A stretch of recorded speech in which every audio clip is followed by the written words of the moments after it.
त्यावेळची मुघली मुलखातील मोठी व्यापारी बाजारपेठ कोणती होती? सुरत. शाबास. औरंगजेबाने मिर्झा राजे जयसिंग यांच्याबरोबर आपला कोणता विश्वासू सरदार दिला? दिलेर खान. शाबास. तिसरं, शिवरायांनी कोणावर वचक बसवण्यासाठी सुरत शहरावर छापा घातला? औरंगजेबावर.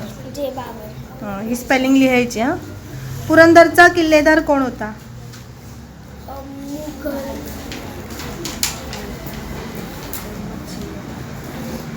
मुरारबाजी. मग जे आपल्याला येत नाही ते कॉपी डाऊन करायचं. हां. औरंगजेबा बादशाची भेट घेण्यासाठी शिवराय कोठे जाण्यास तयार झाले? आग्र्याला. बरोबर आहे. पुरंदरच्या तहात शिवरायांनी बादशाला किती किल्ले देण्याचे कबूल केले? 23.